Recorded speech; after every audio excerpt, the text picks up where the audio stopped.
ನಾವು ಯಾರು, ನಾವು ಏನು ಅನ್ನೋದನ್ನು ಬೇರೆಯವರಿಂದ ನಾವು ಕೇಳಿ ಪಡ್ಕೋಬೇಕಾಗಿಲ್ಲ.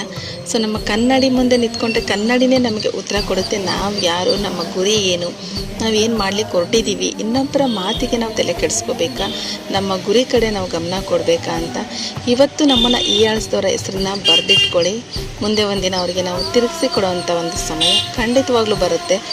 ಇನ್ನೊಬ್ಬರ ಮಾತಿಗೆ ನಾವು ಬೆಲೆ ಕೊಟ್ಟು ಕಣ್ಣೀರು ಹಾಕೋದಕ್ಕಿಂತ ಅದೇ ಕಣ್ಣೀರನ್ನ ನಾವು ಕನ್ನಡಿ ಮುಂದೆ ನಿಂತ್ಕೊಂಡು ನಾನು ಈಗ ಆಗಬೇಕು ಅಂತ ಕನಸು ಕಂಡು ಕಣ್ಣೀರು ಹಾಕ್ತೀವಲ್ವ, ಸೊ ಆ ಕಣ್ಣೀರಿಗೆ 100% ವ್ಯಾಲ್ಯೂ ಇದೆ.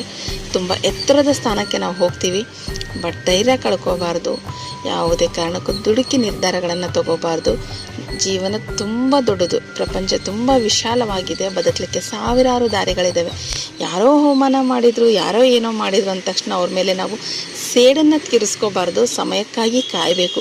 ಆ ಸಂದರ್ಭ ತುಂಬಾ ಕಷ್ಟ ಕಾಯೋದು, ಬಟ್ ಕಾಯಬೇಕು. ಕಾದವನಿಗೆ, ಯಾರು ತುಂಬ ಕಾಯ್ತಾರಲ್ವ ಅವರಿಗೆ ಜೀವನದಲ್ಲಿ ಒಂದು ದೊಡ್ಡ ಯಶಸ್ಸು ಸಿಗುತ್ತೆ.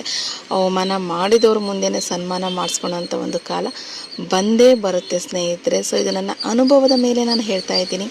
ಹಾಗಾಗಿ ಯಾರೂ ಯಾವುದೋ ಮಾತಿಗೆ ತಲೆ ಕೆಡಿಸ್ಕೋಬೇಡಿ ಅಂತ ಹೇಳಲಿಕ್ಕೆ ಇಷ್ಟಪಡ್ತೀನಿ.